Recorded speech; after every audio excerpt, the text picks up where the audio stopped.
Welcome to my channel. Bismillahirrahmanirrahim. Assalamualaikum warahmatullahi wabarakatuh.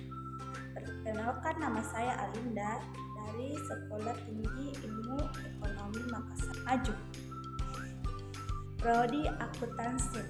Saya akan mempresentasikan mata kuliah yakni Pendidikan Kewarganegaraan, yaitu yang kedua, eksistensi pembukaan Undang-Undang 1945 bagi kelangsungan NKRI. Eksistensi pembukaan Undang-Undang 1945 merupakan hukum dasar tertulis dalam sumber tertib hukum yang tertinggi dalam negara Indonesia yang memuat tentang yang pertama, hak asasi manusia, yang kedua, hak dan kewajiban warga negara, yang ketiga, pelaksanaan dan penegakan kedaulatan negara serta pembagian kekuasaan negara, yang keempat, wilayah negara dan pembagian daerah, kewarganegaraan dan kependudukan, keuangan negara.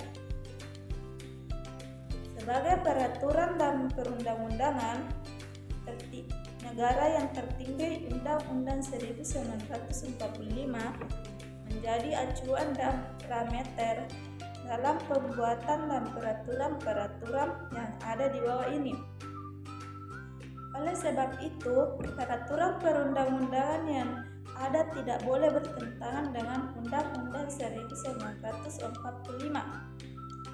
Undang-Undang Dasar 1945 dapat memuat ketentuan-ketentuan pokok saja sehingga dapat menyesuaikan dengan perkembangan zaman. Namun, demikian pada awal masa reformasi, pada sidang umum MPR tahun 1999, Undang-Undang 1945 mengalami suatu perubahan dengan adanya amandemen Undang-Undang 1945. Ini dinyatakan sebagai hukum dasar yang sah dan berlaku di Indonesia sejak ditetapkan pada tanggal 18 Agustus 1945. Pengertian isi pembukaan Undang-Undang Dasar 1945. Alinea pertama, bahwa sesungguhnya kemerdekaan itu adalah hak segala bangsa, dan oleh sebab itu maka penjajahan di atas dunia harus dihapuskan karena tidak sesuai dengan pri kemanusiaan dan pri kemanusiaan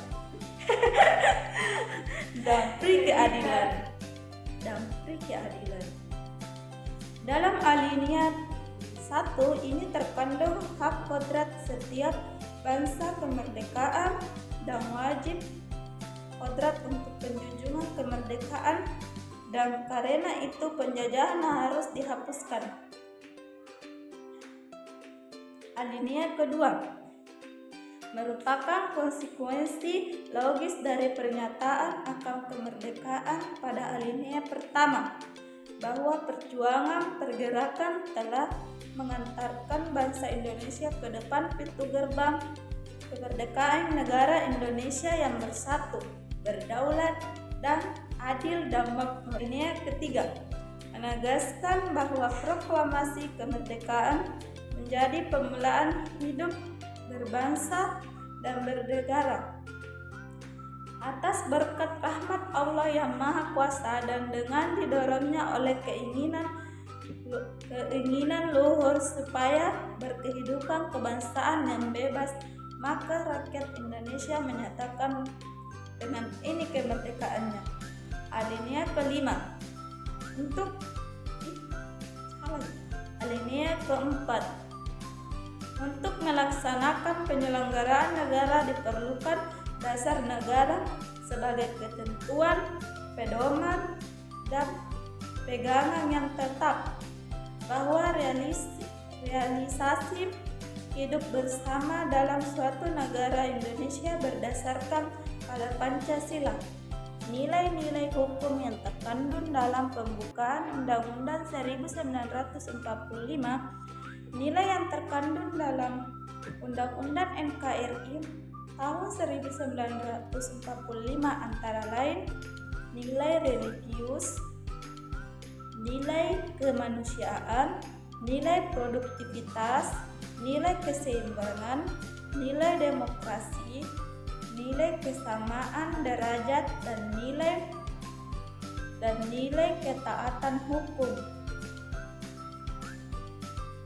Tuturnya, Budi menjelaskan nilai religius itu antara lain percaya dan takwa kepada Tuhan Yang Maha Esa, saling menghormati serta bekerja sama antar pemeluk agama, saling menghormati kebebasan menjalankan ibadah agama, dan tidak memaksa suatu agama kepada orang lain.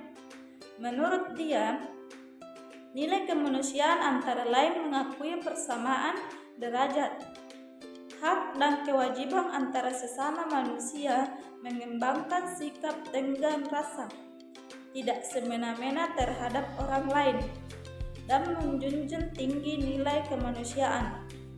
Nilai produktivitas seperti perlindungan terhadap masyarakat dalam beraktivitas. Dan contoh nilai keseimbangan adalah menjalankan hak dan kewajiban sebagai warga negara secara profesional, tidak memaksakan hendak, saling toleransi, keseimbangan hidup jasmani dan rohani. Katanya, dia mengatakan nilai demokrasi adalah kedaulatan berada di tangan rakyat, yang berarti setiap warga negara memiliki kebebasan yang bertanggung jawab sehingga terwujud persatuan dan kesatuan Indonesia. Menurut dia, nilai kesamaan derajat antara lain setiap negara memiliki hak, kewajiban, dan kedudukan yang sama di depan hukum. Nilai ketaatan hukum antara lain setiap warga negara. Pokok pikiran yang terkandung dalam pembukaan Undang-Undang 1945. Undang-Undang Dasar menciptakan pokok-pokok pikiran yang terkandung dalam pembukaan dalam pasal-pasalnya. Pokok pikiran tersebut meliputi suasana kebatinan dari Undang-Undang Dasar Negara Indonesia.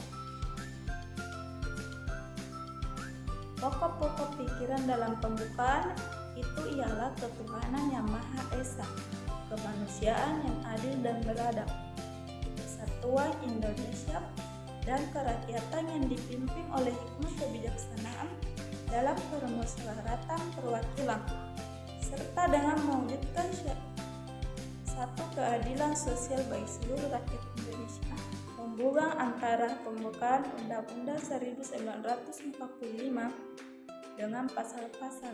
Hubungan antara pembukaan dengan pasal-pasal Undang-Undang Dasar 1945 dapat dibagi menjadi dua, yaitu pertama, pembukaan undang-undang yang terdiri dari 4 alinea, di mana alinea terakhir memuat dasar negara Pancasila. Yang kedua, pasal-pasal Undang-Undang Dasar 1945 yang terdiri dari 20 bab, 73 pasal. Yang ketiga, pasal aturan peralihan dan 2 pasal aturan tambahan. Hubungan antara pembukaan Undang-Undang 1945 dengan pasal-pasal Undang-Undang Dasar 1945 dapat dilihat dari beberapa aspek sebagai berikut. Tema deh. Bagian A. Ditinjau dari isi pengertian terkandung di dalam pembukaan Undang-Undang Dasar 1945. Dari alinea pertama, kedua, dan ketiga berisi rangkaian peristiwa dan keadaan yang mendahului terbentuknya negara, merupakan rumusan dasar-dasar pemikiran yang mendorong tersusunnya kemerdekaan. Bagian B, ditinjau dari pokok-pokok yang terkandung dalam pembukaan Undang-Undang Dasar 1945. Pokok pikiran yang terkandung dalam pembukaan Undang-Undang 1945 disebutkan sebagai berikut, yaitu: pertama, negara mengatasi segala paham, golongan, dan paham seseorang dalam pembukaan itu menghendaki persatuan segenap bangsa Indonesia seluruhnya. Yang kedua, negara hendak mewujudkan keadilan sosial bagi seluruh rakyat. Yang ketiga, negara berkedaulatan rakyat berdasarkan atas kerakyatan dan permusyawaratan perwakilan. Yang keempat, negara berdasarkan atas ketuhanan yang Maha Esa menurut dasar kemanusiaan yang adil dan beradab. Pokok-pokok pikiran mewujudkan cita-cita hukum menguasai dasar negara. Undang-Undang Dasar menciptakan pokok-pokok pikiran ini dalam pasal-pasalnya.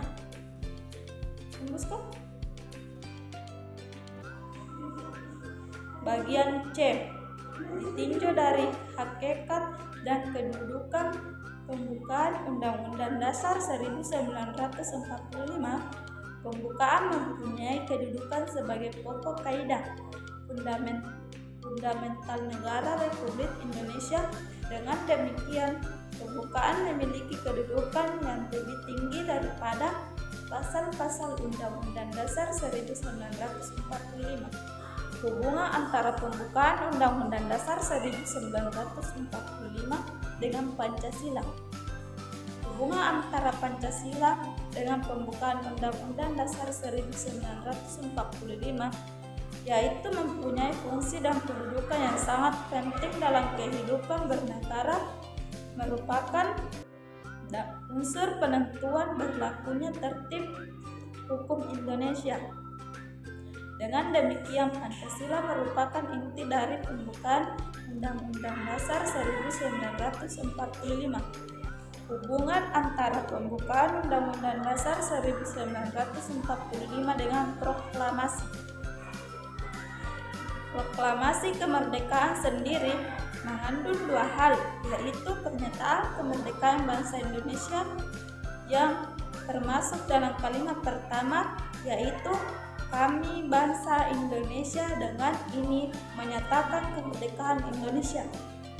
Tindakan-tindakan yang harus segera dikerjakan sehubung dengan pernyataan kemerdekaan disebut dalam kalimat kedua naskah proklamasi, yaitu hal-hal yang mengenai pemindahan kekuasaan dan lain-lain diselenggarakan dengan cara sesama dalam tempo yang sesingkat-singkatnya. Hubungan proklamasi kemerdekaan Republik Indonesia dengan pembukaan Undang-Undang Dasar 1945 yaitu adalah proklamasi 17 Agustus 1945 melahirkan kemerdekaan yang disusun dan diisi oleh pembukaan Undang-Undang 1945. Itulah presentasi dari saya.